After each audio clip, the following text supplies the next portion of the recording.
Okay, good evening to all of you. और आज हम लोग देख रहे थे तीसरा लेक्चर, जिसमें हम लोग लिपिड का देखेंगे, फॉस्फोलिपिड्स। लास्ट टाइम पे हम लोगों ने देखा था इसका जो था कि ट्राइएसिलग्लिसरॉल, इसकी प्रॉपर्टीज़ क्या होती है और इससे रिलेटेड जो टेस्ट थे वो सब हम लोगों ने देखा था। ओके, तो आज हम लोग ये देखेंगे फॉस्फोलिपिड्स क्या होते हैं, ये जो सेकंड वाला जो यूज हुआ था। ओके, तो फॉस्फोलिपिड को हम लोग बता सकते हैं कि दीज आर एक्चुअली कॉम्प्लेक्स और compound lipids containing phosphoric acid. तो ये फॉस्फोरिक एसिड कंटेन करते हैं in addition of fatty acid, in additions to fatty acid, nitrogenous base and alcohol.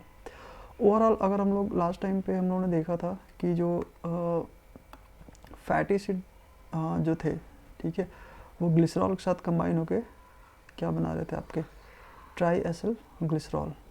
ठीक है, तो ये फॉस्फोलिपिड में क्या बोल रहे हैं कि ये एक तरीके से एक कॉम्प्लेक्स लिपिड है या एक कंपाउंड लिपिड है जो कि एक तरीके से फॉस्फोरिक एसिड कंटेन कर रहा है, फॉस्फोरिक एसिड कंटेन कर रहा है, दैट्स वाई कॉल्ड फॉस्फोलिपिड्स। लेकिन इसमें जो बेसिक और चीज़ें होती हैं इन एडिशन टू, जैसे फैटी एसिड्स हो गया, नाइट्रोजनस बेस हो गए और अल्कोहल हो गए। बेसिकली लास्ट टाइम पे हम लोग देखे थे कि ये जो ग्लिसरॉल था, ठीक है, दैट इज़ अल्कोहल, और ये तीन फैटी एसिड इसके साथ अटैच थे। तो इसको हम लोग बोले थे ट्राइएसिल ग्लिसरॉल, यानी कि ये फैटी एसिड के साथ ये ग्लिसरॉल तो था ही था। अब इसमें एडिशनल एक फॉस्फोरिक एसिड ग्रुप अगर ऐड हो रहा है तो उसको हम लोग क्या बोलेंगे, फॉस्फोलिपिड। और ये फॉस्फोरिक एसिड कहाँ पे ऐड होगा, इस पे, इसको हम लोग देखेंगे। ठीक है, तो ओवरऑल यहाँ पे हम लोग देखते हैं कि जो ग्लिसरोफॉस्फोलिपिड और स्फिंगोफॉस्फोलिपिड, यानी कि ये फॉस्फोलिपिड है वो मेजर दो पार्ट में कैटेगराइज है आपका, ग्लिसरोफॉस्फोलिपिड और स्फिंगोफॉस्फोलिपिड। ग्लिसरोफॉस्फोलिपिड में देखेंगे कि ये ग्लिसरॉल होता है, ठीक है, अल्कोहल। और स्फिंगोफॉस्फोलिपिड में आप लोग देखेंगे कि स्फिंगोसिन एक होता है अल्कोहल, वो होता है। यानी कि ये जो दोनों डिफरेंस है, ठीक है, ग्लिसरोफॉस्फोलिपिड और स्फिंगोफॉस्फोलिपिड में, वो सिर्फ बेस्ड ऑन अल्कोहल है। इसमें क्या है, ग्लिसरोफॉस्फोलिपिड में ग्लिसरॉल है, ठीक, और स्फिंगोफॉस्फोलिपिड में स्फिंगोसिन अल्कोहल है।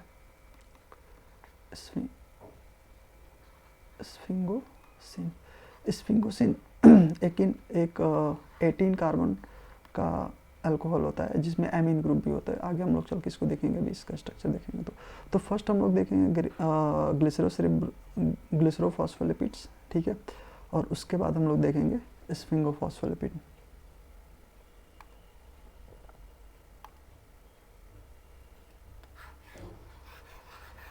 तो ग्लिसरोफॉस्फोलिपिड में बेसिक चीज़ तो एक ग्लिसरॉल होगा, ठीक है, उसके साथ फैटी एसिड्स होंगे और एक फॉस्फोरिक एसिड, इतना तीन चीज़ तो होगा ही होगा। ठीक है,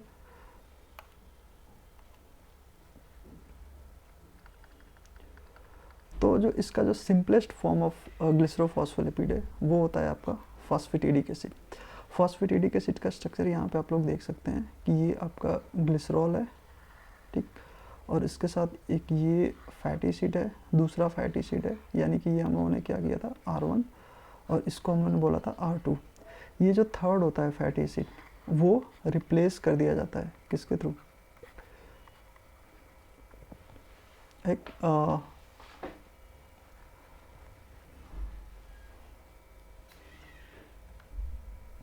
फॉस्फोरिक एसिड। ये जो थर्ड होता है ये फॉस्फोरिक एसिड से रिप्लेस कर दिया जाता है। और ये जो सिंपलेस्ट फॉर्म ऑफ ग्लिसरोफॉस्फोलिपिड बनता है वो होता है आपका फॉस्फेटिडिक एसिड। इसका जो अवेलेबिलिटी है बायोलॉजिकल सिस्टम में फॉस्फेटिडिक एसिड का, वो थोड़ा सा कम है, क्योंकि ये फॉस्फेटिडिक एसिड एक इंटरमीडिएट मॉलिक्यूल होता है, ठीक है, इंटरमीडिएट मॉलिक्यूल, और इसी से लगभग जितने भी ग्लिसरोफॉस्फोलिपिड्स हैं, ठीक है, वो सिंथेसाइज होते हैं। यानी अगर हम ग्लिसरोफॉस्फोलिपिड की सिंथेसिस जब देखेंगे तो जो सबसे सिंपलेस्ट ग्लिसरोफॉस्फोलिपिड बनता है वो आपका होता है फॉस्फेटिडिक एसिड। ठीक है, तो ये एक तरीके से इंटरमीडिएट मॉलिक्यूल होता है और इसी से बाकी सब बनते हैं, इसलिए इसका जो अमाउंट होता है थोड़ा सा कम होता है, क्योंकि ये रैपिडली कन्वर्ट हो जाता है अदर मॉलिक्यूल में। अब जो दूसरा होता है, ठीक है, वो आपका होता है लेसिथिन। लेसिथिन में हम लोग ये देखते हैं कि इसमें जो फॉस्फोरिक एसिड है इसके साथ ये आपका अटैच हो जाता है कोलिन। कोलिन में आप लोग देखेंगे कि नाइट्रोजन जो होता है उसके पास 3 मिथाइल ग्रुप होता है और ये CH2 के साथ एक तरीके से अटैच्ड होता है इसके साथ फॉस्फेटिडिक एसिड, यानी इसको एक तरीके से बोल सकते हैं lecithin is equal to phosphatidic acid plus choline. तो इसलिए इसको हम लोग क्या बोलते हैं, फॉस्फोटाइडल कोलिन। यहाँ पे इसका देखिए जो नाम दिया गया phosphatidyl Colin. Phosphatidyl basically phosphatidic acid के लिए बोला गया है और कोलिन जो एक तरीके से एडिशनल ये ग्रुप कंटेन कर रहा है। तो ये एक तरीके से फॉस्फोटाइडल कोलिन रिप्रेजेंट करता है storage form of body choline. अच्छा, कोलिन एक जगह और आता है, नाम आप सुने होंगे, न्यूरोट्रांसमीटर्स होता है। क्या होता है, कौन सा, एसिटिलकोलिन। एसिटिलकोलिन ये आप लोग न्यूरोट्रांसमीटर पढ़े होंगे। तो ये भी एक तरीके से देखेंगे जब during nerve impulse transmission acetyl और कोलिन में डिग्रेड हो जाता है, फिर नेक्स्ट इम्पल्स जो है वो आपके अनदर न्यूरॉन्स में ट्रांसमिट होती है। ठीक है, इसका जब ब्रेकडाउन होता है तो एनीवे तो ये बोल रहे हैं कोलिन का एक स्टोरेज फॉर्म भी होता है यह। तो ये जो लेसिथिन है, ठीक है, ये बेसिकली 2 पार्ट में कैटेगराइज हुआ है। फिर एक होता है आपका डाइपामेटाइल लेसिथिन और दूसरा होता है लाइसोलेसिथिन। ठीक है,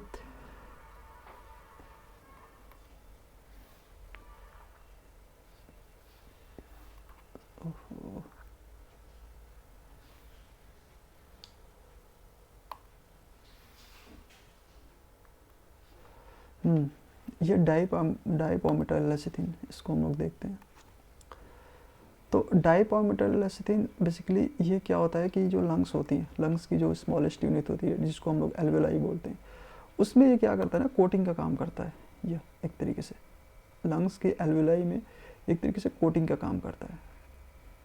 तो इससे क्या होगा, ड्यूरिंग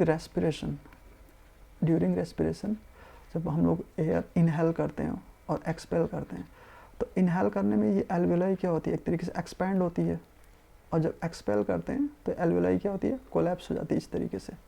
ठीक है, तो जब कोलैप्स होती है फिर भी ये एक दूसरे से स्टिक नहीं करती है। क्यों? क्योंकि ये जो होता है आपका ना डाइपामेटाइल लेसिथिन, उसको क्या करता है, एक तरीके से एक्सपेल करता है। ठीक है, ये इसको बोलते हैं हम लोग surface active agent and prevent the adherence of inner surface of lungs due to surface tension. तो ये काफ़ी इम्पोर्टेंट रोल होता है इसका डाइपामेटाइल लेसिथिन का। और आगे चल के हम लोग देखते हैं कि एक डिफेक्ट्स होता है बच्चों में और उसको हम लोग बोलते हैं रेस्पिरेटरी डिस्ट्रेस सिंड्रोम। ठीक है, ये रेस्पिरेटरी डिस्ट्रेस सिंड्रोम बेसिकली ये डाइपामेटाइल लेसिथिन जो है उसकी जो सिंथेसिस होती है लंग्स में वो प्रॉपरली नहीं हो पाती है। ठीक है, तो इसका काफ़ी ज़्यादा इंपॉर्टेंट रोल है और बेसिकली ये पूछा जाता है कि रेस्पिरेटरी डिस्ट्रेस सिंड्रोम जो होता है वो किसकी कमी से होता है। तो या तो ऑप्शन में आपका फॉस्फोलिपिड होगा, ठीक है, या लेसिथिन होगा, या एक तरीके से डाइपामेटाइल लेसिथिन। तो सबसे बेस्ट आपका ऑप्शन डाइपामेटाइल लेसिथिन होगा। उसके बाद ये नहीं है तो लेसिथिन मार सकते हैं, और ये भी नहीं है, बायोमॉलिक्यूल दिया गया तो आप फॉस्फोलिपिड उसमें बोल सकते हैं। नेक्स्ट आपका है ये लाइसोलेसिथिन। लाइसोलेसिथिन में देखेंगे कि कुछ नहीं होता है, ये सिंपली आपका लेसिथिन ही होता है, मतलब ये वाला स्ट्रक्चर होता है, बट ये फर्स्ट और सेकंड जो फैटी एसिड्स होते हैं ना वो रिमूव हो जाते हैं, तो ये कन्वर्ट हो जाता है आपका लाइसोलेसिथिन में।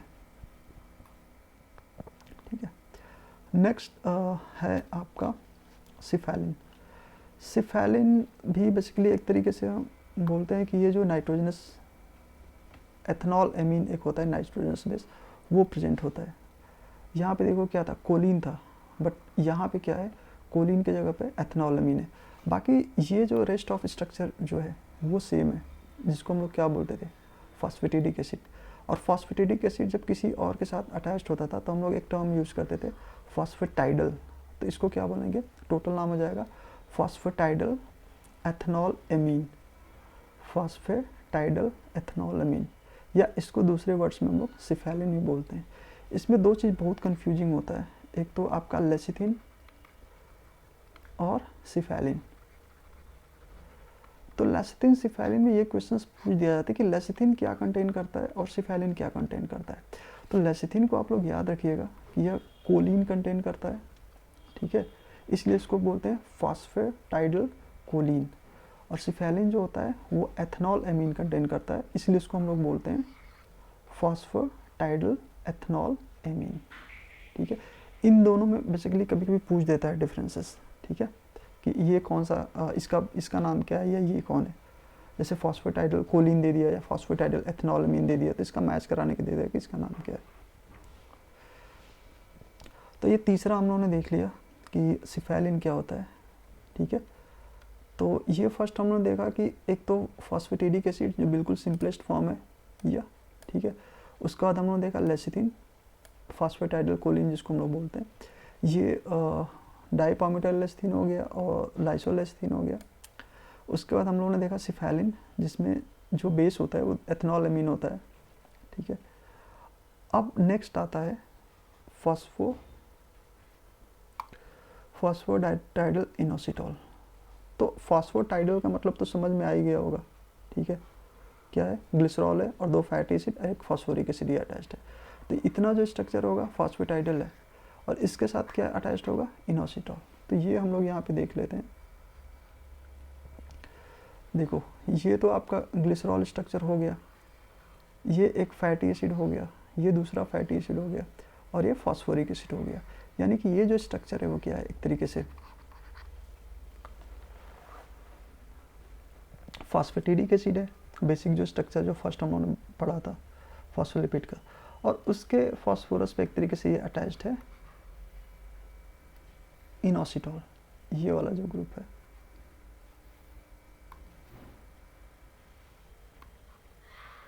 ये जो ग्रुप है वो क्या है, इनोसिटॉल। तो इनोसिटॉल का रोल हम लोग कहाँ पे देखते हैं ज़्यादातर, मायोइनोसिटॉल। अच्छा ये जो है आपका PI इसको बोलते हैं, फॉस्फेटाइडल इनोसिटॉल। इसका रोल तो उसमें आप लोग पढ़े होंगे, सेकेंडरी मैसेंजर में इसका रोल होता है। बहुत सारे जो हार्मोन्स होते हैं वो मेम्ब्रेन पे बाइंड करते हैं और सेकेंडरी मैसेंजर जनरेट करते हैं, जो कि अंदर जाके या तो कैल्शियम जो चैनल्स होता है उसको ओपन करता है, या एक तरीके से एंजाइम एक्टिविटी को इन्हांस करता है या सप्रेस करता है, ठीक है। तो इसका बोल सकते हैं कि ये फॉस्फेटिडिक एसिड होता है विथ इनोसिटॉल। ये स्टीरियो आइसोमर्स होता है मायोइनोसिटॉल का, जो इनोसिटॉल होता है वो स्टीरियो आइसोमर्स होता है, जो कि फॉस्फेटिडिक एसिड से एक तरीके से अटैच्ड होता है, जो हम लोगों ने देखा, ठीक है। अब ये यहाँ पे बोल रहे हैं कि ये जो होता है इनर मेम्ब्रेन का एक इंपॉर्टेंट कॉन्स्टिट्यूएंट्स होता है, सेल मेम्ब्रेन की जो इनर लीफलेट होता है वहाँ पे फॉस्फेटाइडल इनोसिटॉल होता है, इंपॉर्टेंट कॉन्स्टिट्यूएंट्स होता है। और जैसे हार्मोन्स वगैरह ऊपर जब बाइंड होते हैं, जो TMS होता है, 7 TMS 1 TMS 2 TMS जो भी होता है, उससे जब बाइंड करता है, ठीक है, तो ये सेकेंडरी मैसेंजर के तौर पे इसको जनरेट करता है। तो इसमें जो हार्मोन्स हो सकते हैं, ये देखो ऑक्सीटोसिन हो गया, वैसोप्रेसिन हो गया, ठीक है, ये जो दो हैं PI के थ्रू अपना एक्शन शो करते हैं, यानी फॉस्फेटाइडल इनोसिटॉल के through inositol secondary messenger generate करके अपना एक्सप्रेशन शो करते हैं। सेकेंडरी मैसेंजर में अभी हम लोग देख लेते हैं कि एक साइक्लिक MP होता है, ठीक है, कैल्शियम आयन होता है, और डाईएसिल ग्लिसरॉल, फॉस्फेटाइडल इनोसिटॉल। ये तो मतलब 4 होते ही हैं, और इनकी जो एक्शन मैकेनिज्म है, या तो वो प्रोटीन काइनेजेस को एक्टिवेट करते हैं फॉस्फोरिलेशन डीफॉस्फोरिलेशन कराने के लिए, ठीक है, और वो एक तरीके से ऑन ऑफ मैकेनिज्म होती है कि एंजाइम या बाकी जो सेलुलर एक्टिविटीज होती है उसको किस तरीके से ऑन ऑफ किया जा रहा है। या तो ये फिर जो चैनल्स होते हैं, ठीक है, उसको ओपन या क्लोज करते हैं, जिससे एक तरीके से मेम्ब्रेन पे जो एक मेम्ब्रेन का जो पोटेंशियल होता है ना, पोटेंशियल डिफरेंस, वो डिस्टर्ब होता है, और एक तरीके से वहाँ पे क्या जनरेट होता है, एक्शन पोटेंशियल जनरेट होता है। इसका एग्जांपल एक तरीके से हम लोग देखते रहे हैं, ऑडोरेंट रिसेप्टर्स हो गया, ठीक है, और ये आपका नोसिसेप्टर्स, ये सब चीज़ इसमें आ जाएंगे। फिर नेक्स्ट है आपका फॉस्फेटाइडल सेरीन। तो फॉस्फेटाइडल सेरीन में आप देखेंगे फॉस्फेटाइडल जैसे नाम है, ठीक है, यानी कि एक तरीके से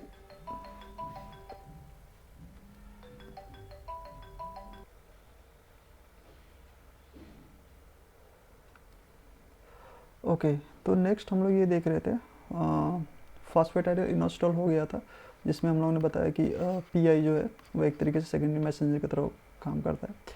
नेक्स्ट है फॉस्फेटाइडल सेरीन। तो फॉस्फेटाइडल सेरीन में भी आप लोग देखेंगे कि ये जो एक सेरीन होता है वो अटैच्ड होता है किसके साथ, फॉस्फेटिडिक एसिड के साथ, इसलिए इसका नाम पड़ गया फॉस्फेटाइडल सेरीन। ये भी एक तरीके से मेम्ब्रेन का एक पार्ट होता है। नेक्स्ट आपका आता है प्लाज्मा लोजन, ठीक है। देखो प्लाज्मा लोजन को हम लोग बोलते हैं फॉस्फेटाइडल एथेनॉल एमीन, ठीक है। अब ऊपर भी आप लोगों ने इस चीज़ को देखा था कि एक जो है यह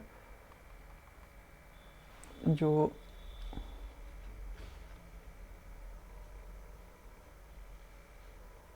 सिफेलिन है, ठीक है, इसको भी हम लोग क्या बोलते हैं, फॉस्फेटाइडल एथेनॉलमीन।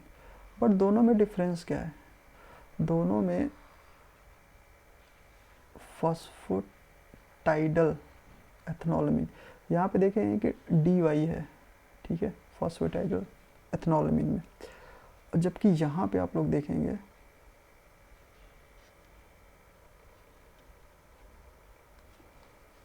प्लाज्मा लोजन का जो फॉस्फेटाइडल एथेनॉलमीन है, ठीक है, उसमें वाई की जगह पे यहाँ पे ए लिखा है, फॉस्फेटाइडल, ठीक है। ध्यान से देखेंगे तो ये समझ में आ जाएगा। उसका जो ऊपर वाला जो नाम था ये था फॉस्फेटाइडल एथेनॉल एमीन, यानी कि यहाँ पे जो आप देख रहे हैं, ठीक है, डी वाई एल, इसमें क्या मेंशन है, डी ए एल फॉस्फेटाइडल। और ये ऐसा क्यों होता है, देखो यहाँ पे जो सिफेलिन था जिसमें हम लोग फॉस्फेटाइडल एथेनॉलमीन जो बोल रहे थे, ये देखो सिफेलिन, ठीक है, इसमें जो फॉस्फेटाइडल एथेनॉलमीन, देखो ये जो फर्स्ट जो कार्बन है ना, इस पे जो फैटी एसिड अटैच्ड है, ये इसमें ये बॉन्ड कौन सा है, एस्टर बॉन्ड है, ठीक है। लेकिन इसमें देखेंगे ना कि ये जो बॉन्डिंग होती है एस्टर बॉन्ड ना होके ये जो डबल बॉन्ड वो है वो रिमूव हो जाता है, और ये कौन सा बॉन्ड हो जाता है, ईथर लिंकेज। तो इसलिए इसका नाम भी जो होता है वो चेंज हो जाता है। ये स्ट्रक्चर सेम होता है, ठीक है। सिंपली क्या होता है कि यहाँ पे जो एस्टर बॉन्ड है that is replaced by ether bond, तो उसको हम लोग नाम क्या देते हैं, फॉस्फेटाइडल एथेनॉलमीन, ठीक है। और उसका ये जो नाम है सिफेलिन से चेंज होकर क्या हो जाता है, ये आपका प्लाज्मा लोजन, ठीक है। यहाँ पे देखो ये जो है यहाँ पे आपका सी डबल बॉन्ड ओ एक होता है, ठीक है, ये भी सब चेंज होकर ये आपका एक तरीके से ईथर लिंकेज के थ्रू, ये जो बॉन्ड ईथर बॉन्ड है ईथर लिंकेज के थ्रू अटैच्ड होता है, तो इसको हम लोग एक तरीके से बोल देते हैं ये क्या हो गया, प्लाज्मा लोजन। तो इसको भी ध्यान रखिएगा, प्लाज्मा लोजन में आपका होता है फॉस्फेटाइडल एथेनॉलमीन, और दूसरा जो फॉस्फेटाइडल एथेनॉलमीन होती है उसको हम लोग क्या बोलते हैं, सिफेलिन बोलते हैं, ठीक है। लास्ट वाला जो आपका ग्लिसरोफॉस्फोलिपिड है, अभी हम लोग देखो फॉस्फोलिपिड में जो था ना वो फर्स्ट वाला पढ़ रहे हैं। फॉस्फोलिपिड में हम लोग जो दो प्रकार का हम लोग बोले थे, एक क्या था ग्लिसरोफॉस्फोलिपिड, दूसरा क्या था स्फिंगोफॉस्फोलिपिड। तो ये ग्लिसरोफॉस्फोलिपिड का हम लोग 7वां पार्ट पढ़ रहे हैं। ग्लिसरोफॉस्फोलिपिड हम लोगों ने क्यों बोला था, क्योंकि इसमें जो ग्लिसरॉल होता है वो एक मेजर अल्कोहल होता है, और स्फिंगोफॉस्फोलिपिड में हमने क्या बोला था कि स्फिंगोसिन जो होता है वो एक तरीके से मेजर लिपिड होता है, अरे सॉरी अल्कोहल होता है, ठीक है। तो अभी हम लोग ग्लिसरॉल वाला ही पढ़ रहे हैं, अल्कोहल। तो कार्डियोलिपिन जैसा नाम से आपको समझ में आ रहा होगा कि ये कार्डियक मसल्स में पाया जा रहा होगा, कार्डियक मसल्स। और नॉर्मली अगर एक सिंपल सा अगर आप लोग देखेंगे कि माइटोकॉन्ड्रिया जो होती है वो कार्डियक मसल्स में ज़्यादा पाई जाती है as compare to normal cells, ठीक है। क्यों? क्योंकि जो कार्डियक मसल्स होती है वो क्या बोलते हैं कि बहुत ही वर्क करती है as compare to normal muscles, तो उसको एटीपी की जो रिक्वायरमेंट होती है ना वो ज़्यादा होती है, इसलिए उसके अंदर जो माइटोकॉन्ड्रियाज होते हैं वो ज़्यादा होते हैं अदर कंपेयर जो सेल्स होती हैं उसके मतलब कंपेरिजन में, अदर सेल्स के कंपेरिजन में। और इसके अलावा इनकी जो सेल्स होती है ना वो एक सिनसाइटल कंडीशन शो करती है। ये सिनसाइटल सेल्स क्या होती हैं? सेल्स एक ही होती है बट उसमें न्यूक्लियस बहुत सारे होते हैं, मतलब बहुत सारी सेल्स जो होती हैं ना वो फ्यूज हो जाती हैं तो वो मल्टी न्यूक्लिएटेड सेल के जैसा दिखने लगता है, इसको हम लोग सिनसाइटल बोलते हैं। एनीवे, कहने का मतलब होता है कि ये जो कार्डियोलिपिन जो है, ठीक है, कार्डियोलिपिन जो फॉस्फोलिपिड है वो मसल्स, हार्ट की जो मसल्स होती हैं, ठीक है, हार्ट मसल्स, ये इसमें देखने को मिलता है। उसकी जो सेल मेम्ब्रेन होती है वो इससे मिलके एक तरीके से बनी होती है, तो इसका काफ़ी ज़्यादा रोल है। इसके अलावा ये जो होता है ना, लास्ट में यहाँ पे देखेंगे, इकलौता फॉस्फोलिपिड होता है जो कि एंटीजेनिक प्रॉपर्टी शो करता है। तो ये कॉम्पिटिटिव एग्जाम से काफ़ी इंपॉर्टेंट हो जाता है, ठीक है, कि एंटीजेनिक प्रॉपर्टी कौन सा लिपिड शो करता है। जनरली हम लोग देखते हैं कि एंटीजेनिक जो प्रॉपर्टी होती है वो प्रोटीन शो करता है, ठीक है, और लिपिड जो होता है वो शो नहीं करता है। बट हाँ, ये बोल सकते हैं कि कार्डियोलिपिन जो है इकलौता फॉस्फोलिपिड है, ठीक है, जो एंटीजेनिक प्रॉपर्टी शो करता है। एंटीजेनिक प्रॉपर्टी क्या होती है? ओके, एंटीजेनिक प्रॉपर्टी बेसिकली कोई भी molecules having ability to provoke our immune system is known as antigenic molecule.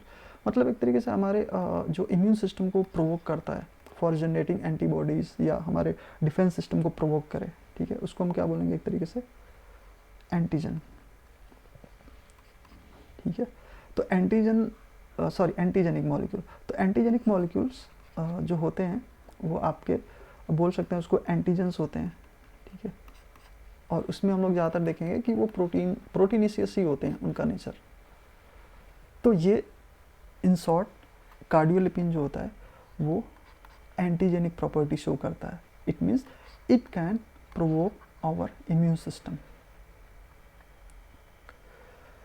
Okay, यहाँ पे एक चीज़ देखेंगे कि ये बोल रहे हैं कि कार्डियोलिपिन का लेवल अगर कम होता है, डिक्रीज कार्डियोलिपिन लेवल्स, ये क्या करते हैं? माइटोकॉन्ड्रियल डिसफंक्शंस, एजिंग, हाइपोथायरॉयडिज्म और कार्डियोस्केलेटन मायोपैथी, ये एक बर्थ सिंड्रोम है, ठीक है। अच्छा, जो डिफेक्ट्स होता है बर्थ के टाइम पे, ठीक है, उसको हम लोग क्या बोलते हैं? Congenital defects. और इसमें हम लोग देखते हैं ज़्यादातर मतलब जो हार्ट्स होता है ना, हार्ट के जो चैम्बर्स होते हैं, या तो सेप्टल डिफेक्ट्स होता है या फिर जो आपके एओर्टा इधर आगे या पीछे हो सकती है, ठीक है, तो ये भी डिफेक्ट्स होता है। तो ये जो डिफेक्ट्स होते हैं ड्यूरिंग बर्थ या ड्यूरिंग डेवलपमेंट ऑफ चाइल्ड, ठीक है, ये जो डिफेक्ट्स आते हैं उसको हम कॉन्जेनाइटल डिफेक्ट्स एक तरीके से बोलते हैं। एनीवे, इसका जो स्ट्रक्चर होता है वो नॉर्मल जो ग्लिसरोफॉस्फोलिपिड्स होता है उससे डिफरेंट होता है। अभी तक हम लोगों ने जो ग्लिसरोफॉस्फोलिपिड्स जो देखा उसमें हम लोगों ने क्या देखा था कि एक सिंपल ग्लिसरॉल होता था, पहला फैटी एसिड, दूसरा फैटी एसिड, तीसरा जो फैटी एसिड था that was replace by phosphoric acids, ठीक है। और इस फास्फोरिक एसिड पे बहुत सारे ये जो थे वो अटैच्ड हो रहे थे बेसिस या मॉलिक्यूल्स, और इसके बेसिस पे डिफरेंट फॉस्फोलिपिड बनते चले जा रहे थे, ठीक है। लेकिन यहाँ पे ये सिनेरियो थोड़ा सा चेंज हो जाता है। यहाँ पे हम लोग देखते हैं कि ये जो एक ग्लिसरॉल है इसके साथ तो एक ये फैटी एसिड अटैच्ड है, ये दूसरा फैटी एसिड अटैच्ड है, और यहाँ पे हम लोग देखते हैं कि एक फॉस्फोरिक एसिड अटैच्ड है। तो ये तो आपका बोल सकते हैं कि this one is phosphatidic acid,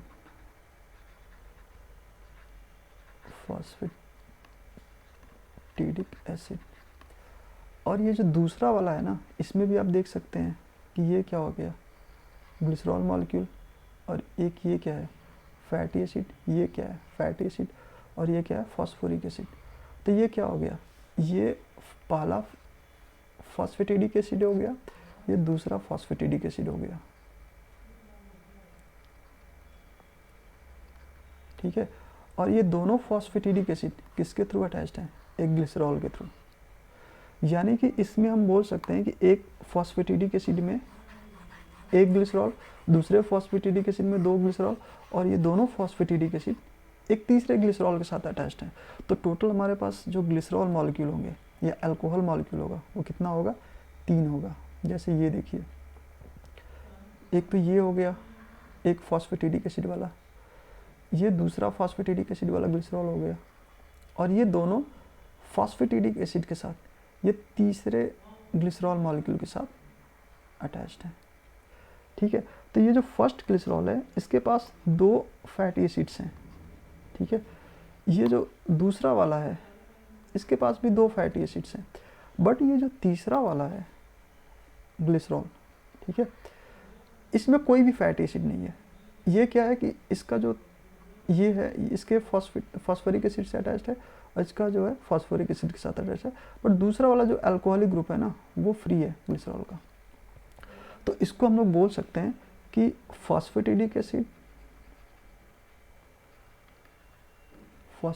acid एक दूसरे फॉस्फेटिडिक एसिड के साथ जुड़ा होता है, यानी कि 2 फॉस्फेटिडिक एसिड अटैच्ड होते हैं एक दूसरे से, और मेडिएटर क्या बनता है, ग्लिसरॉल। तो इसका एक ग्लिसरॉल का फर्स्ट जो OH है इससे अटैच होगा, इसका ये इससे फॉस्फोरिक एसिड, और बीच वाला जो OH होता है वो फ्री होता है। तो ये बोल सकते हैं कि it have also 2 phosphatidic acid. ऊपर से अगर देखेंगे तो उसमें एक एक फॉस्फेटिडिक एसिड है, बट इसमें 2 फॉस्फेटिडिक एसिड है जो ग्लिसरॉल के साथ अटैच्ड है। तो यहाँ पे एक बार इसको हम लोग समराइज कर लेते हैं, ठीक है, ग्लिसरोफॉस्फोलिपिड को, और उसके बाद हम लोग स्फिंगोफॉस्फोलिपिड पे चलेंगे, ठीक है। तो देखो पहले हम लोगों ने जो ग्लिसरोफॉस्फोलिपिड, ये हम लोगों का क्या चल रहा है, ग्लिसरोफॉस्फोलिपिड, ग्लिसरोफॉस्फोलिपिड यानी कि फॉस्फोलिपिड जिसमें क्या है, ग्लिसरॉल है। तो ये पहला जो सबसे सिंपलेस्ट हम लोग पढ़े थे वो क्या था, फॉस्फेटिडिक एसिड, यानी कि इसमें आपका ग्लिसरॉल है, 2 फैटी एसिड्स हैं और एक फॉस्फोरिक एसिड है। दूसरा हम लोगों ने पढ़ा था लेसिथिन, इसमें सिंपली क्या था कि ये तो स्ट्रक्चर कॉमन है, देखो फॉस्फेटिडिक एसिड कॉमन है, इसमें कोलिन अटैच्ड हो जाता है। तीसरा वाला हम लोगों ने देखा था लेसिथिन, इसमें हम लोगों ने देखा था कि ये फॉस्फेटिडिक एसिड ही है, और कंबाइन क्या होता है, एथनॉल एमीन, ठीक है। नेक्स्ट है फॉस्फेटाइडल इनोसिटॉल, इसमें हम लोग देखेंगे कि यहाँ पे इनोसिटॉल अटैच हो जाता है, फॉस्फेटिडिक एसिड तो है ही। नेक्स्ट है फॉस्फेटाइडल सेरीन, तो यहाँ पे भी देखेंगे फॉस्फेटिडिक एसिड है, और यहाँ पे जो अटैच्ड होता है वो सेरीन अटैच्ड होता है। नेक्स्ट है आपका प्लाज्मालोजन, यहाँ पे देखो सेम होता है आपका इसके जैसा, सिफेलिन के जैसा, मतलब ये स्ट्रक्चर देखो यहाँ पे सेम है, ये ठीक है, और ये प्लाज्मालोजन कैसे, देखो इसमें भी एथनॉलमीन है, इसमें भी एथनॉलमीन है, इसमें फॉस्फेटिक एसिड, इसमें भी फॉस्फोरिक एसिड, ये भी सेम है। यहाँ पे ये वेरी करता है, कार्बन नंबर 1 पे जो ये आपका जो एस्टर लिंकेज है ना वो किसके थ्रू कन्वर्ट चेंज हो जाता है, ईथर लिंकेज के थ्रू, ठीक है। तो ये सिर्फ डिफरेंस होता है किसमें, आपका सिफेलिन और प्लाज्मालोजन। सिफेलिन को हम लोग बोलते हैं फॉस्फेटाइडल एथनॉलमीन, और प्लाज्मालोजन को बोलते हैं फॉस्फेटाइडल एथनॉलमीन, मतलब वाई, और इस पे देखो ये वाई होगा, डी के बाद वाई होगा, और यहाँ डी के बाद ए होता है, ठीक है। तो इस चीज़ को ध्यान रखिएगा। और लास्ट वन हम लोगों ने देखा था कार्डियोलिपिन, ठीक है। कार्डियोलिपिन का हम लोगों ने क्या बोला था कि हार्ट की जो मसल्स होती हैं, हार्ट मसल्स, ठीक है, इसके सेल्स में बेसिकली ये पाया जाता है।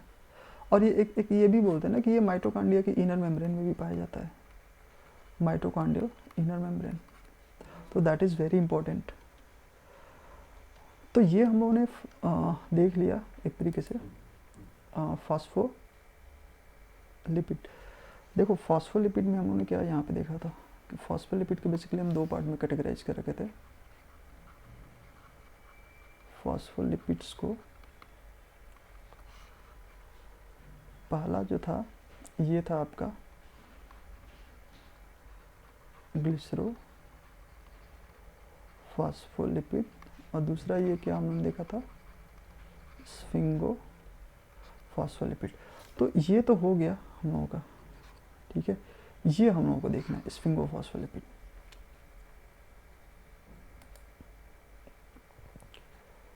तो यहाँ पे ध्यान से आप लोग देखेंगे कि ये जो ग्लिसरॉल मॉलिक्यूल है, ठीक है, ग्लिसरॉल को हम लोग रिप्लेस किससे करेंगे, स्फिंगोसिन अल्कोहल से।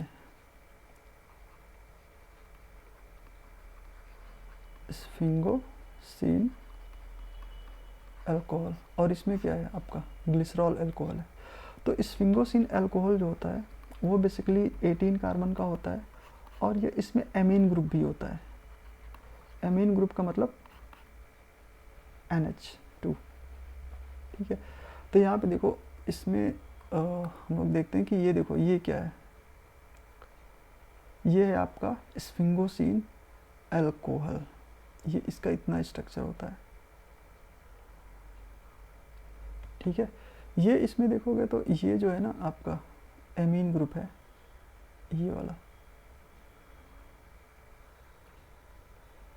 और इस स्फिंगोसिन के साथ, ठीक है, जब कोई फैटी एसिड अटैच्ड होता है, देखो ये क्या है RCOOH, ठीक है। तो RCOOH अगर इसको हम लोग यहाँ से हाईलाइट थोड़ा सा करें इसको, तो ये क्या होगा फैटी एसिड्स। तो जब फैटी एसिड जो होता है वो अगर इस स्फिंगोसिन अल्कोहल के साथ कंबाइन होता है तो ये आपका बनाता है एक तरीके से सिरामिड स्ट्रक्चर। इसको हम लोग बोलते हैं सिरामाइड या सिरामिड, जो भी है तो प्रोनाउंसिएट जो भी करते हो, ठीक है। और इसके साथ अगर फॉस्फोरिक ग्रुप अटैच्ड होके और कोलिन अटैच्ड हो जा रहा है, ठीक है, तो इसको हम लोग क्या बोल देंगे स्फिंगोमाइलिन। स्फिंगोमाइलिन यानी एक तरीके से ये फॉस्फोलिपिड क्यों, फॉस्फोलिपिड कैसे हुआ, ये फॉस्फोलिपिड कैसे हुआ, देखो ये तो आपका है ना एक तरीके से स्फिंगोसिन अल्कोहल हुआ, इसके साथ एक फैटी एसिड अटैच्ड हुआ और ये फॉस्फोरिक एसिड अटैच्ड हुआ। तो जैसे उसमें हम लोगों ने देखा था क्या था, ग्लिसरॉल था अल्कोहल, इसमें स्फिंगोसिन अल्कोहल, इसके साथ एक यहाँ पे हम लोग क्या अटैच कर दे रहे थे, फॉस्फोरिक एसिड अटैच कर दे रहे थे, तो फॉस्फेटिडिक एसिड बन जा रहा था। तो इसमें भी देखो यहाँ पे क्या अटैच्ड है, एक अटैच्ड है ये फॉस्फोरिक एसिड, और इसके साथ कोलिन अटैच्ड है, ठीक है। तो ये जब फॉस्फोरिक एसिड अटैच्ड होता है तो ये जो स्ट्रक्चर होता है आपका बना देता है सिरामिड, ठीक है।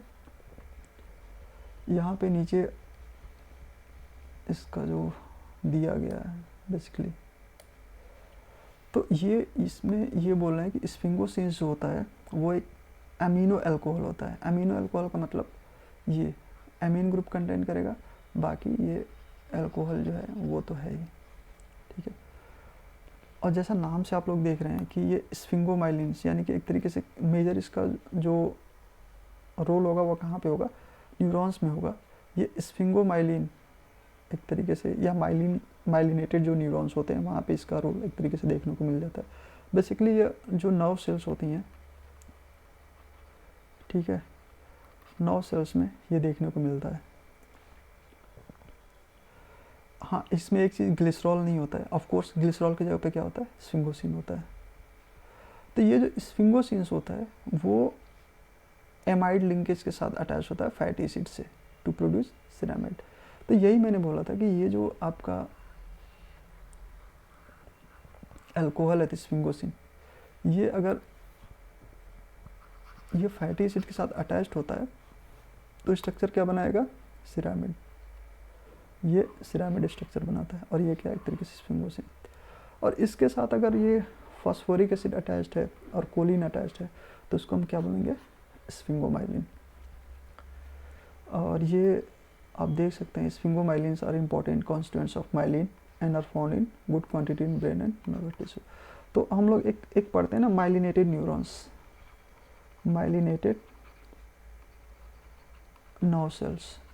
माइलिनेटेड नर्व सेल्स में जो इम्पल्स का जो ट्रांसमिशन होता है वो बहुत ही फास्ट होता है as compare to normal cell, normal nerve cells. ऐसा क्यों होता है?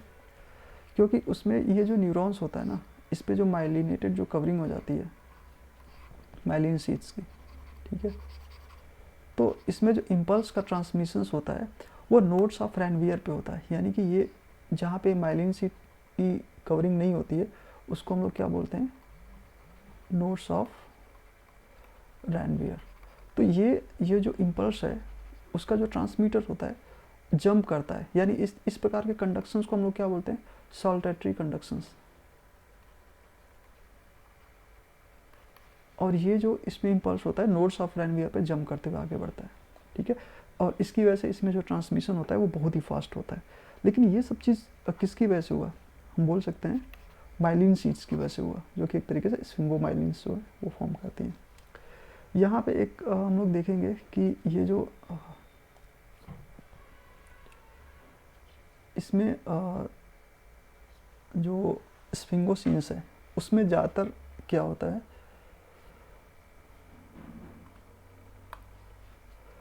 एक सेरेब्रोनिक एसिड होता है, फैटी एसिड जो कॉमनली अटैच्ड होता है, ठीक है, और इसमें जो कभी कभी यहाँ पे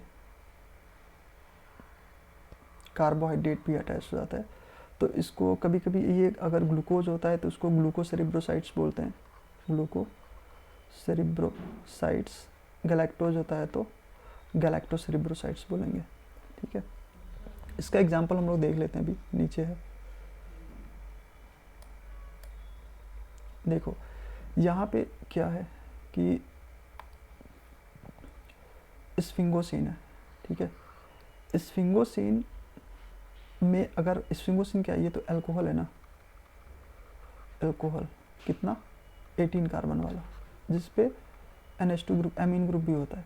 तो इसके साथ जब फैटी एसिड अटैच हो जाएगा तो क्या बनाएगा, सिरामिड, ठीक है।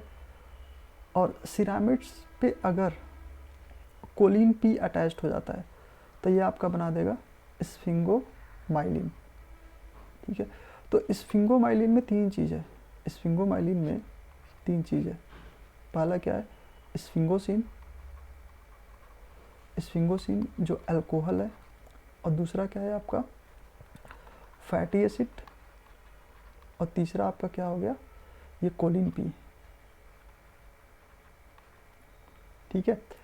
अब ये तो दोनों है ही, स्फिंगोसिन के साथ फैटी एसिड तो है ही, इन दोनों का जो स्ट्रक्चर है वो क्या बना रहा है, सिरामिड। और सिरामिड से अगर ये कोलिन P अटैच हो रहा है तो स्फिंगोमाइलिन बन रहा है। लेकिन अगर सिरामिड से हम लोग देखेंगे कि गैलेक्टोज अटैच होगा तो ये क्या बन जाएगा आपका, गैलेक्टोसेरिब्रोसाइट्स, ठीक है। और अगर गैलेक्टोज की जगह पे ग्लूकोज अगर अटैच हो रहा है तो क्या हो जाएगा, ग्लूकोसेरिब्रोसाइट्स। तो ये हम देखेंगे कि ये सभी क्या है,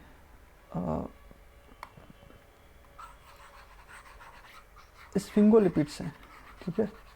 ये क्या है, एक तरीके से स्फिंगोलिपिड्स हैं, और इनका जो एक तरीके से जो डिसऑर्डर्स होता है स्फिंगोलिपिड्स का या स्फिंगोफॉस्फोलिपिड्स का, ठीक है, ये काफ़ी इंपॉर्टेंट है और पूछा जाता है। जैसे आपका ये आता है क्रैप्स डिजीज़, या फिर गाउसर डिजीज़, नियामान पिक डिजीज़, और या फार्बर डिजीज़। ये चारों जो हैं ये आपके इससे रिलेटेड है, स्फिंगोफॉस्फोलिपिड का जो डिसऑर्डर्स है उससे। और एक तो आपका हो गया गैलेक्टोसेरिब्रोसाइट्स में अगर डिफेक्ट आ रहा है किसका, गैलेक्टोसाइडेज का, तो ये आपका होगा क्रैप्स डिजीज़। और ग्लूकोसेरिब्रोसाइट्स में अगर बीटा ग्लूकोसाइडेज का डिसऑर्डर्स हो रहा है तो उसको गाउसर डिजीज़ बोलेंगे। और ये स्फिंगोमाइलिन अगर डिग्रेड नहीं हो पा रहा है because of deficiency of sphingomyelin enzyme तो ये आपका हो जाएगा नियामान पिक डिजीज़। और अगर सिरामिड्स जो है वो कन्वर्ट नहीं हो पा रहा है स्फिंगोसिन, या कंप्लीट ब्रेकडाउन सिरामिड का नहीं हो पा रहा है, तो ये सिरामिडेज होता है बेसिकली एंजाइम, तो ये जो डिसऑर्डर होगा उसको हम लोग बोलेंगे फार्बर डिजीज़। तो ये भी एक तरीके से पूछा जाता है, और ये पूछा जाता है ना बेसिकली कि ये जो गाउसर डिजीज़ है ये इंपॉर्टेंट है, ये पूछा जाता है ये किसकी वजह से होता है, और नियामा-पिग डिजीज़ ये किसकी वजह से होता है। चारों इक्वली इंपॉर्टेंट है, बट ये इन दोनों को ज़्यादा पूछा गया है, ठीक है। तो बीटा ग्लूकोसाइडेज और ये आपका है स्फिंगोमाइलिनेज। तो ये हम लोगों ने देखा कि जो फॉस्फोलिपिड है, ठीक है, फॉस्फोलिपिड को हम लोगों ने दो पार्ट में कैटेगराइज किया। पहला ग्लिसरो फॉस्फोलिपिड, दूसरा स्फिंगो, ठीक है। ग्लिसरो फॉस्फोलिपिड में पहला आपका आ गया था फॉस्फेटिडिक एसिड, दूसरा लेसिथिन, तीसरा डाइपॉमिटाइल लेसिथिन, लेसिथिन के अंदर डाइपॉमिटाइल लेसिथिन, लेसिथिन हो गया था, तीसरा सिफेलिन हो गया था, चौथा फॉस्फोटाइडल इनोस्टॉल, पांचवा फॉस्फोटाइडल सेरिन, और छठा प्लाज्मोलेजन, और सातवां जो है कार्डियोलिपिन, ठीक है। और स्फिंगोमाइलिन जो है वो इसका एग्जांपल है एक तरीके स्फिंगोफॉस्फोलिपिड्स का। अब इसके अगर हम लोग फंक्शन की बात करें कि फॉस्फोलिपिड्स के फंक्शन क्या हैं, तो एक एक चीज़ हम लोग देख रहे हैं। फर्स्ट ये बोल रहे हैं कंपोनेंट ऑफ मेम्ब्रेन, जो कि एक तरीके से रेगुलेट करती है मेम्ब्रेन परमेबिलिटी को। तो दैट इज़ वेरी इंपॉर्टेंट, क्योंकि हम लोग जानते हैं कि मेम्ब्रेन अगर सेल मेम्ब्रेन है, ठीक है, तो सेल मेम्ब्रेन की जो फ्लूइडिटी होती है वो अफेक्ट करती है बहुत सारे एंजाइम और ट्रांसपोर्ट सिस्टम जो मेम्ब्रेन पे होते हैं उसकी एक्टिविटी को। और एंजाइम और ट्रांसपोर्ट सिस्टम की एक्टिविटी का मतलब क्या हुआ, एक सेल दूसरे सेल से कितना इफ़िशिएंटली कनेक्टेड है। तो ये बहुत ही इंपॉर्टेंट होता है इनका रेगुलेशन। तो इसका एक जो फिक्स प्रोपोर्शन है वो होना चाहिए, अदरवाइज मेम्ब्रेन की जो फ्लूइडिटी होती है वो अफेक्ट होता है और ये प्रॉपरली वर्क नहीं करती है, ठीक है। दूसरा है फॉस्फोलिपिड, जैसे लेसिथिन, सिफेलिन एंड कार्डियोलिपिन, ये बहुत ही इंपॉर्टेंट है। इस पे मतलब कई बार क्वेश्चंस पूछा गया, तो इसको आप लोग 5 स्टार दे दीजिएगा इसको, कि ये जो लेसिथिन होता है, सिफेलिन और कार्डियोलिपिन का तो मैंने बता ही दिया था, बाकी इन दोनों को भी इंक्लूड कर लीजिएगा, लेसिथिन और सिफेलिन को, ठीक है। ये माइटोकॉन्ड्रिया को एक तरीके से जो इनर माइटोकॉन्ड्रियल मेम्ब्रेन होती है, ठीक है, जिसमें क्या होता है इलेक्ट्रॉन ट्रांसपोर्ट चेन प्रोसेस होती है ना, और ऑक्सीडेटिव फॉस्फोरिलेशन के थ्रू एटीपी बनता है, उसको एक तरीके से बनाने में हेल्प करती हैं। यानी कि जो माइटोकॉन्ड्रिया की इनर मेम्ब्रेन होती है वो हाईली सिलेक्टिव परमेबल होती है, और ये हाईली सिलेक्टिव परमेबिलिटी जो होती है वो इन्हीं लोगों की वजह से होती है। मतलब ये जो फॉस्फोलिपिड्स होते हैं इसी की वजह से होते हैं, लेसिथिन, सिफेलिन एंड कार्डियोलिपिन। इसलिए बोल सकते हैं कि सेलुलर रेस्पिरेशंस में इसका काफ़ी इंपॉर्टेंट रोल होता है। ओके, फॉस्फोलिपिड ये बोल रहे हैं कि ये एब्जॉर्प्शंस ऑफ फैट फ्रॉम इंटेस्टाइन, इसमें भी रोल प्ले करता है। इसमें हम लोग देखेंगे कि जो बहुत सारे लाइपोप्रोटीन्स होते हैं, लाइपोप्रोटीन, ठीक है, उसमें देख सकते हैं कि फॉस्फोलिपिड्स का रोल होता है। एक तरीके से जो फैटी एसिड्स होते हैं, ठीक है, उसको अटैच करवा के, ठीक है, और ट्रांसपोर्ट करवाना ब्लड में। तो ये भी बोल सकते हैं फॉस्फोलिपिड जो होता है एक तरीके से फैट को एब्जॉर्ब करवाता है इंटेस्टाइन से और ट्रांसपोर्ट करवाता है अक्रॉस द बॉडी या अक्रॉस द सेल। नेक्स्ट है आपका phospholipid are essential for synthesis of different lipoprotein. तो वही सेम चीज़ होगी, पहले एब्जॉर्ब कराएगा और फिर जब ब्लड सर्कुलेशन में जाएगा तो ये डिफरेंट प्रकार के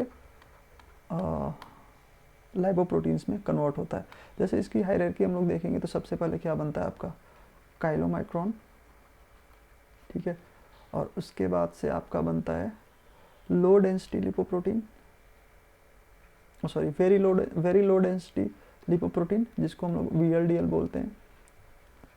और उसके बाद लो डेंसिटी लिपोप्रोटीन बनता है, उसके बाद हाई डेंसिटी लिपोप्रोटीन, और बीच में एक स्मॉलेस्ट स्टेज होती है जिससे आइडियल भी बोलते हैं, ideal intermediate density lipoprotein. But ये बहुत छोटी सी स्टेज होती है, इसको मेंशन नहीं किया जाता। तो ज़्यादातर केस में हम लोग 4 चीज़ों को देखते हैं। फर्स्ट होता है आपका काइलोमाइक्रोन, ठीक है, दूसरा होता है आपका वेरी लो डेंसिटी लिपोप्रोटीन, उसके बाद low density lipoprotein and high density lipoprotein.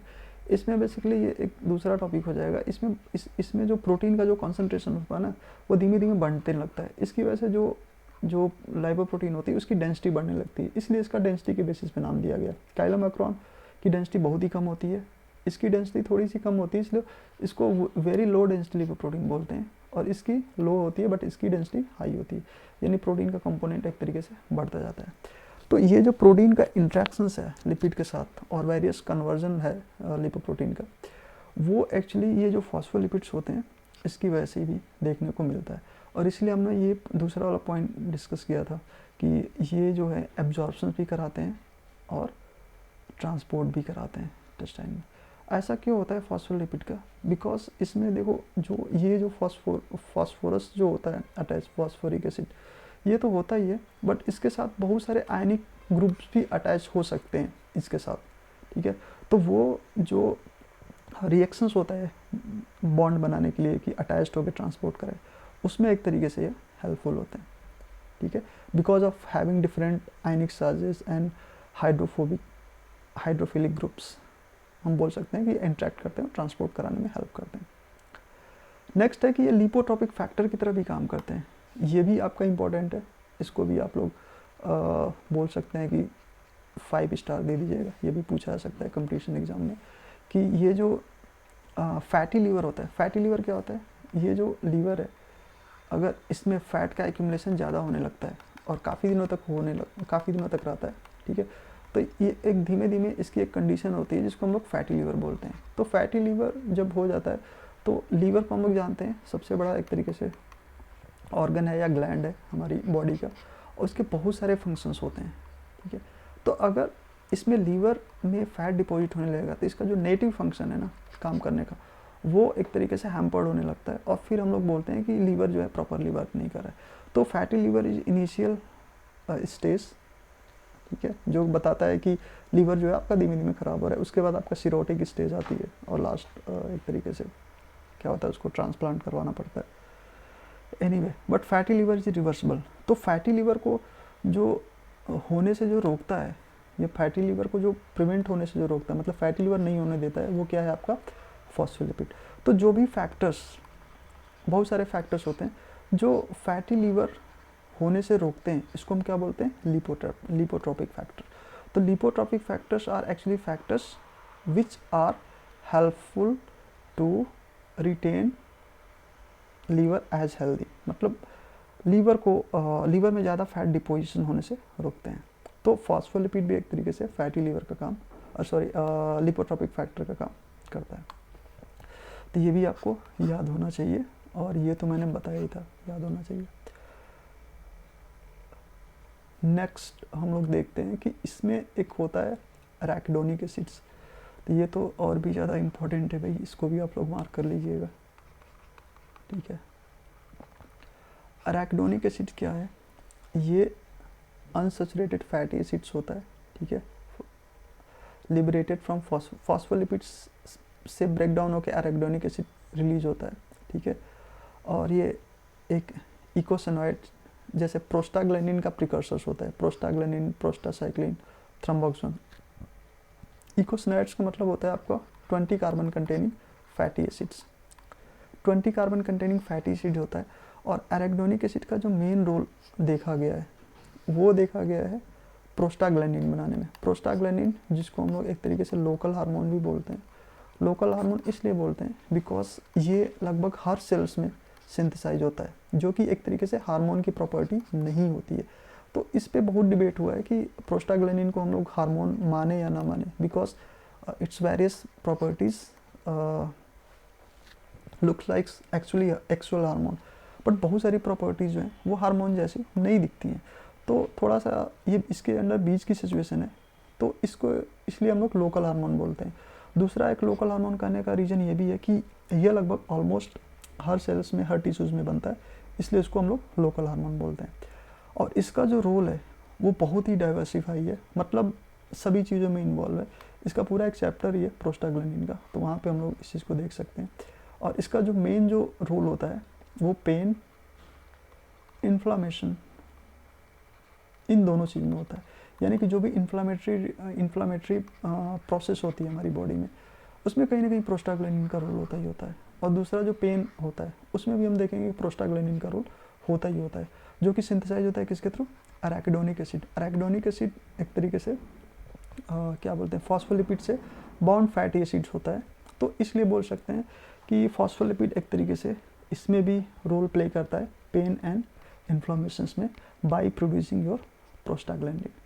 और ये जो है आपका प्रोस्टासार्किन थ्रोम्बोक्सिन, ये भी एक अल्टरनेटिव पाथवे के थ्रू प्रोड्यूस होते हैं। जितने भी पेन किलर टैबलेट्स जो यहाँ पे बनती हैं, ठीक है, वो बेसिकली इसी को टारगेट करती हैं, इनहिबिट करती है प्रोस्टाग्लैंडिन सिंथेसिस को, जिसकी वजह से पेन और इन्फ्लामेशंस नहीं होता है। ओके, नेक्स्ट ये जो हम लोगों ने देखा था सर्फेक्टेंट की तरह काम करना। सर्फेक्टेंट की तरफ मतलब सर्फेक्टेंट क्या होता है, लोअरिंग सरफेस टेंशन। तो ये तो हम लोगों ने उसमें पढ़ा था ना, लेसिथिन। लेसिथिन को हमने पढ़ा था कि उसमें जो डायोपार्मिटोइल लेसिथिन होता है, डाईपार्मिटोइल लेसिथिन, वो क्या होता है, जो लंग्स की स्मॉलेस्ट यूनिट होती है जिसको हम लोग एल्वियोलाई बोलते हैं, उस पर इनर पे एक तरीके से ये कोटिंग किया होता है, ठीक है। और इनर कोटिंग की होने की वजह से, इनर कोटिंग होने की वजह से ये जब एक्सपिरेशन हम लोग करते हैं, ठीक है, तो ये कोलैप्स नहीं होता है, ठीक है। इससे रिलेटेड एक डिसऑर्डर मैंने बोला था कि देखने को मिलता है अगर ये सिंथेसाइज नहीं होता है तो, और उसको हम लोग क्या बोलते हैं, रेस्पिरेटरी डिस्ट्रेस सिंड्रोम, ठीक है।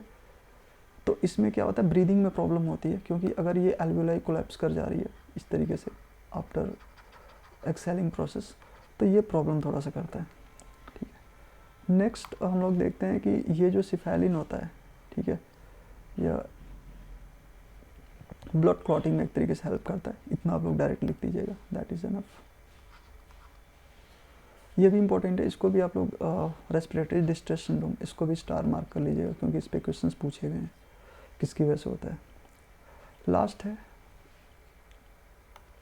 लास्ट बट नॉट लीस्ट, ठीक है, ये भी काफ़ी इंपॉर्टेंट है, इसको भी देख लीजिएगा, फॉस्फेटाइडिल इनोसिटोल। तो इसको हम लोगों ने बोला था क्या, सेकेंडरी मैसेंजर की तरह काम करता है, ठीक है। तो ऑलमोस्ट अगर हम लोग देखें कि फॉस्फोलिपिड्स का रोल क्या होता है, तो हम लोग देखेंगे कि सेल मेम्ब्रेन में तो कर ही रहा है, ठीक है। दूसरा आपका, चलो यहाँ पे नीचे लिख देते हैं, पहला क्या है, सेल मेम्ब्रेन, सेल मेम्ब्रेन की क्या फ्लूइडिटी अफेक्ट कर रहा है, ठीक है।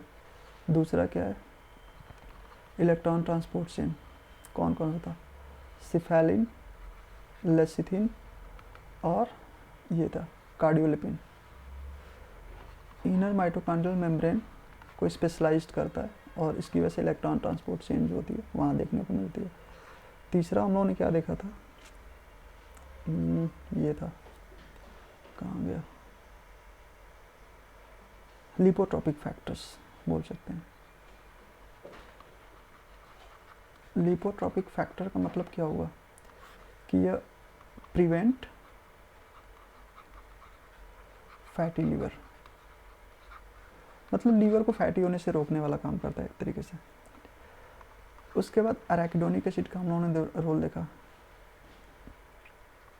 अराकिडोनिक एसिड, अराकिडोनिक एसिड का हम लोगों ने देखा कि ये जो प्रोस्टाग्लैंडिन है इसको सिंथेसाइज करता है, इसके साथ साथ ये ल्यूकोट्राइन्स एंड थ्रोम्बोक्सिन करता है। और इसका जो मेजर जो रोल होता है वो किस में होता है, अराकिडोनिक एसिड का। ये हम लोग देखा था पेन एंड इन्फ्लामेशन, ठीक। इसके अलावा जो फोर्थ हम लोगों ने देखा था नेक्स्ट, डाईपार्मिटोइल लेसिथिन, डाईपार्मिटोइल लेसिथिन, ये काम क्या कर रहा था, सर्फेक्टेंट की तरह काम कर रहा था, यानी कि जो एल्वियोलाई होती है इसको कोलैप्स होने से रोकता है जब एक्सपिरेशंस की प्रोसेस होती है। और इससे हम लोग एक डिफेक्ट देखा था, रेस्पिरेटरी डिस्ट्रेस सिंड्रोम। और इसके बाद छठा बोल सकते हैं PI फॉस्फेटाइडिल इनोसिटोल, ये सेकेंडरी मैसेंजर की तरह काम करता है, ये भी हम लोगों ने देखा था। और सिफेलिन ब्लड क्लॉटिंग में, यहाँ पे लिख लो, सिफेलिन ब्लड क्लॉटिंग में हेल्प करता है।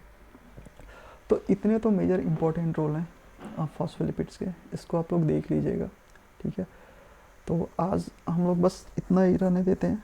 नेक्स्ट टर्न पे हम लोग देखेंगे फॉस्फोलिपिड्स के कुछ पोर्शन बचे होंगे तो उसको हम लोग देखेंगे, अदरवाइज प्रोटीन सेक्शन हम लोग नेक्स्ट टर्न पे हैंडल इसको करेंगे।